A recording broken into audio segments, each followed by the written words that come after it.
Feel no sense of responsibility for the death of the Willis children. No apologies here. With his probation officially over since midnight, former Governor George Ryan has a mouthful to say about his corruption sentence and what is next. Good evening, and thanks for joining us. I'm Kate Sullivan. Rob is on assignment. Tonight, a defiant and somewhat detached George Ryan takes us inside his thoughts on his conviction and his political life and what is next. He shared them with Chief Correspondent Jay Levine. I paid the price. I did it, kept my mouth shut, and it's over. I'm looking to the future now. Prison hasn't changed George Ryan. He is still the same downstate pharmacist turned politician, pulling no punches when he talks about his conviction or others. Anything you think you could have done differently that would have changed the outcome? I'm not sure that there's anything I'd really wanted to have changed. But I don't know of any real major changes I'd have done in anything I did in the nearly 40 years I was in public office. So you've not really come to grips with the fact that you were found guilty? Yeah, sure. I've come to grips with the fact that I was convicted and sent there, but that doesn't mean it was right. As there were, he believes, with his successor, Rod Blagojevich, who also followed him to prison. I'm not sure that Rod Blagojevich ever wanted to govern, frankly. Why? Well, just be with the way he acted and what he did. But I think he got a raw deal. How so? 14 years in prison. That was a terrible call. And I might add, I'm not a big fan of Rod Blagojevich's, but I think he got a raw deal. George Ryan views the stalemates in the state capitol and Washington and says it's not like it used to be. Everybody that's involved in government today is pretty bitter about something. I'm not sure what. Nobody gets along, or they can't sit down and work things out like they should. No reason for that, other than it's just too political. It's got to change. As for the future, George Ryan plans to write a book about the characters he's known during his 4 decades in politics, travel, and continue to campaign against the death penalty. In Kankakee, I'm Jay Levine, CBS 2 News. I will not plea bargain. I'll go to trial and establish my innocence. When looking back on George Ryan's life, it's easy to remember him always defending himself from various scandals. Each and every accusation is an outright damnable lie. It started back in 1982. As a state representative, Ryan was under fire for allegedly intervening in a nursing home investigation to help an operator who did business with his pharmacy. The accusations are just not true. No one could have predicted all the controversy because George Ryan's earlier life seemed idyllic. Raised in Kankakee, Illinois, he and wife Laura Lynn began dating in high school. They raised 6 children. He was an Army veteran who later ran the family business, but Ryan had bigger ambitions. I believe that I have an understanding of government. I know that I have a desire to make it work right. He served on the Kankakee County Board before being elected to the Illinois House of Representatives, eventually serving as House Speaker. And both Laura Lynn and I, thanks to each and every one of you again, and we'll be back to see you. Thanks very much. That warm send-off by the Illinois House was on the day he left to become a 2-term lieutenant governor, after which Ryan successfully ran for Secretary of State.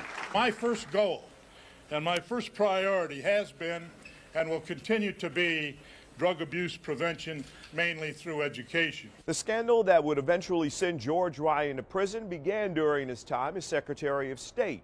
It was 1994 when a part fell off of a truck driven by a commercial truck driver. It struck a van carrying the Willis family. The ensuing inferno killed 6 children. I must tell you that we hurt and sorrow, as you parents would for your children. The depth of pain is indescribable. It was later learned the driver, Ricardo Guzman, obtained his driver's license illegally by paying a bribe to Secretary of State officials. I don't blame Mr. Guzman or anybody else for it. I think it was an accident, a very tragic accident. The far-reaching impact of that scandal was yet to be fully known when Ryan was elected governor of Illinois in 1998. History is waiting to be made, and we intend to make it.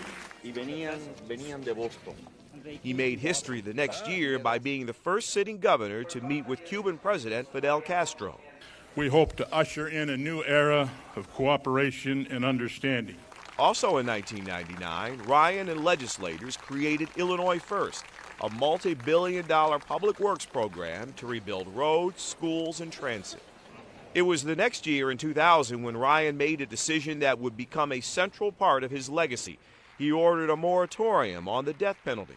I'm commuting the sentence of all death row inmates, 167 of them. He halted executions after several death row inmates were found to be wrongly convicted. I had to add, our capital system is haunted by the demon of error. At this time, Ryan himself was under intense scrutiny from federal prosecutors, and he decided to be a one-term governor. I will not be a candidate for Republican nomination for governor in the year 2002.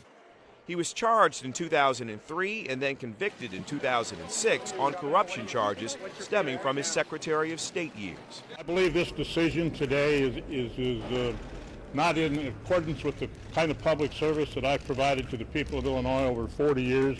Ryan began serving a 6.5-year sentence in 2007, and until her death 4 years later, Laura Lynn Ryan begged for his release. One day, we will be back together the way we should be and live a happy, normal life together. That didn't happen, but George Ryan completed his sentence in July of 2014, still maintaining his innocence. I've come to grips with the fact that I was convicted and sent there, but that doesn't mean it was right. After his release from prison, Ryan continued to campaign against the death penalty and worked on a book about all of the people he met in politics. Again, he was 91 years old. We have been following breaking news today. Former Governor George Ryan passed away at the age of 91. Ryan spent 35 years in Illinois politics, rising from lieutenant governor to secretary of state. He served a single term as Illinois governor from 1999 to 2003. He broke barriers, becoming the first sitting governor in half a century to visit Cuba and dictator Fidel Castro. He also ended the state's death penalty and emptied Illinois' death row. A corruption scandal, however, cut his political career short. A jury convicted him on all charges. He served more than 5 years in prison. WGN's Christine Flores continues our coverage live from the Loop. Showing us how people are reacting to the former governor's passing. Christine? Ray and Micah, good evening. We spoke to close friends of George Ryan who tell us the kind of person that he was outside of politics. They also told us how they'd like the former governor to be remembered. I'm very sad. He was a hero, did a lot of good in his life, former client, kind of part of the family. I've, been close to them for a quarter of a century. Andrea Lyon has known former Illinois Governor George Ryan since 2003 and later joined the defense team that represented him in 2006 when he was indicted, having known him as much more than a political figure. I just got to know him in a way where our families were around each other. My son and his son hit it off because they're both crazy fishermen. And, it's hard to explain. He's just a good human being. Characteristics that are echoed by former Illinois House Republican leader Jim Durkin.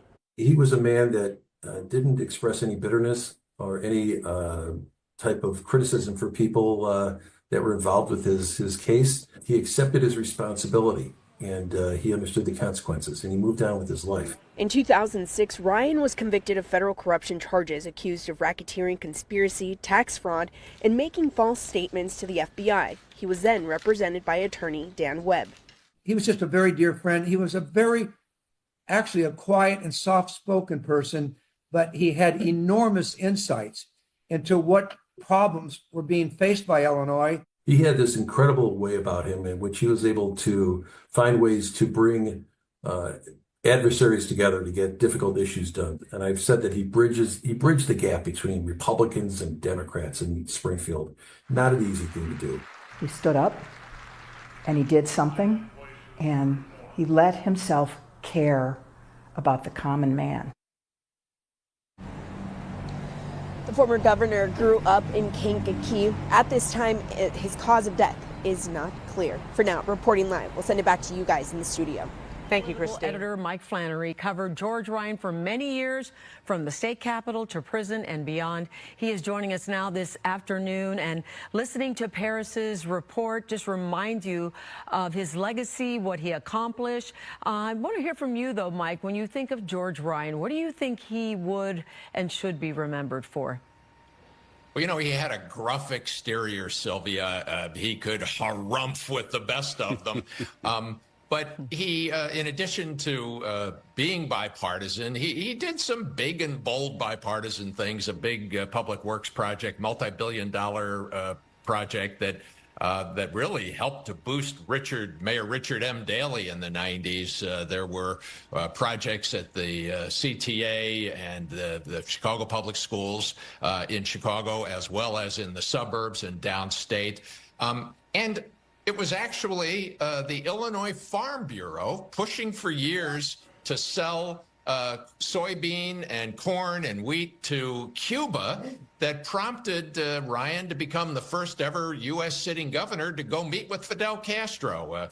I went with him twice to Cuba on those trips. One of them famously involved a meeting for 2.5 hours with Fidel Castro where we ran out of videotape because Castro just wouldn't shut up. He wanted to keep talking to us. There was also that I put in mind back when he was Illinois Speaker of the House. Ryan, in a much more conservative posture back in those days, made some parliamentary rulings that made it more difficult and ultimately impossible for supporters of the Equal Rights Amendment to pass it and add it to the U.S. Constitution. The failure here in Illinois, Sylvia and Dane, was a key to the failure of the ERA nationwide. Mike, how would you say, you knew him for many years, how did he change the most over the years? One would certainly think of his views on capital punishment, right? Well, you know, he really, once he became governor, I think he saw that the path to doing big and bold things had to be bipartisan because there were so many Democrats in the General Assembly. He was going to have to work things out with Mayor Daley, with Speaker Madigan, with the Democrats in the state Senate. And on the death penalty, he told me that the thing that changed his heart on that issue was being governor and then having the first execution come before him. He allowed it to go forward, but he said he was haunted by all the stories and the exposés of wrongful convictions in Illinois. And that, Dane, is what ultimately prompted him to empty death row. He said one mistake was too many on death row. Yeah, he was very forward on that, no doubt. But he was also an old school politician. And, you know, those of us who've lived and worked in Chicago for a while, if you did a story on him and he didn't necessarily agree with you, he would call. He would say, I want to speak, you know, and I know you have had that experience with him yourself. That really kind of defined, he just would come to the source. He would. He would give me a piece of his mind. You know, Sylvia, there was, just before he left office, he had a dinner that we dubbed the Last Supper with me and a couple of other local reporters down in the governor's private dining room at the executive mansion in Springfield. And, you know, it was all off the record. And, you know, without getting into details, he let us have it and let me have it on some things he felt that I had done unfairly. But in the end, he said, you know, we need journalism. We need reporters covering the state government to make things work. And he did recognize that for all of his unhappiness about specific stories. He recognized the role we play. Well, George Ryan. I think you used the right word there, Mike. Gruff, but he did have a warm touch about him. He did. All right. Thanks for joining us this afternoon and sharing your memories. We appreciate it. Always great to see you, Mike Flannery. Yeah. Great to see you guys, too. We have been following breaking news today. Former Governor George Ryan passed away at the age of 91. Ryan spent 35 years in Illinois politics, rising from lieutenant governor to secretary of state. He served a single term as Illinois governor from 1999 to 2003. He broke barriers, becoming the first sitting governor in half a century to visit Cuba and dictator Fidel Castro. He also ended the state's death penalty and emptied Illinois' death row. A corruption scandal, however, cut his political career short. A jury convicted him on all charges. He served more than 5 years in prison. WGN's Christine Flores continues our coverage live from the Loop. Showing us how people are reacting to the former governor's passing. Christine? Ray and Micah, good evening. We spoke to close friends of George Ryan who tell us the kind of person that he was outside of politics. They also told us how they'd like the former governor to be remembered. I'm very sad. He was a hero, did a lot of good in his life, former client, kind of part of the family. I've, been close to them for a quarter of a century. Andrea Lyon has known former Illinois Governor George Ryan since 2003 and later joined the defense team that represented him in 2006 when he was indicted, having known him as much more than a political figure. I just got to know him in a way where our families were around each other. My son and his son hit it off because they're both crazy fishermen. And, it's hard to explain. He's just a good human being. Characteristics that are echoed by former Illinois House Republican leader Jim Durkin. He was a man that didn't express any bitterness or any type of criticism for people that were involved with his case. He accepted his responsibility and he understood the consequences and he moved on with his life. In 2006, Ryan was convicted of federal corruption charges, accused of racketeering, conspiracy, tax fraud, and making false statements to the FBI. He was then represented by attorney Dan Webb. He was just a very dear friend. He was actually a quiet and soft-spoken person, but he had enormous insights into what problems were being faced by Illinois. He had this incredible way about him in which he was able to find ways to bring adversaries together to get difficult issues done. And I've said that he bridged the gap between Republicans and Democrats in Springfield. Not an easy thing to do. He stood up and he did something and he let himself care about the common man. The former governor grew up in Kankakee. At this time, his cause of death is not clear. For now, reporting live. We'll send it back to you guys in the studio. Thank you, Christine. Back now to our breaking news. Former Illinois Governor George Ryan died today at the age of 91. He was convicted of corruption in 2006, including bribery, tax fraud, and money laundering. He then spent 6.5 years in prison.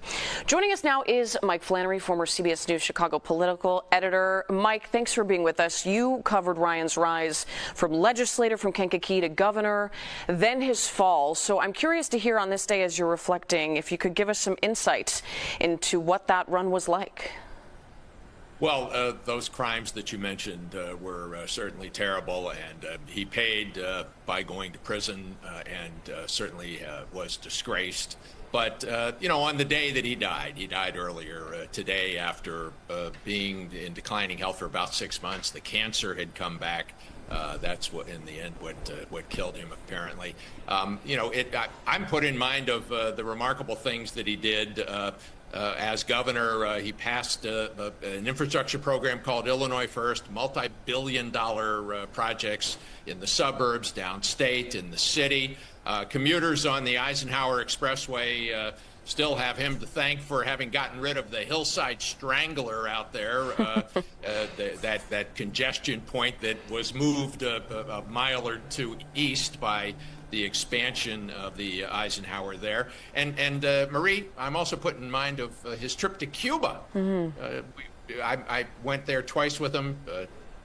We ended up spending 2.5 hours with Fidel Castro, who wouldn't shut up. My camera guy ran out of videotape. Wow. Major moments.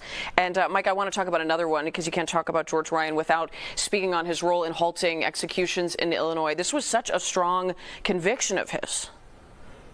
Well, it was. He had overseen an execution. It was... he described later heart-rending, as he was, of course, the last bulwark against. He could have blocked that execution, chose not to, but he never authorized another one. And after a series of exposés showed mistaken convictions, he emptied Illinois' death row. Of course, it was former Governor Pat Quinn who ended up signing the repeal of Illinois' death penalty. But Ryan was actually nominated for the Nobel Peace Prize for that, and got a phone call from Nelson Mandela, he claimed. Mike, quickly, if I can ask, you mentioned one other major headline we should think about when thinking of Ryan. What is that? Well, you know, it was that the first thing that put him on the front page of the New York Times and the national news media was that when he was Speaker of the Illinois House, he made a series of parliamentary rulings that in effect meant that supporters needed more votes to approve the Equal Rights Amendment. It ultimately failed in the Illinois House, and it failed here in Illinois, and that was a key reason that it failed nationally. He played a pivotal role in blocking the Equal Rights Amendment. Mike Flannery, thank you for your reflections today. We always appreciate hearing your perspective, and thanks for your time. You bet.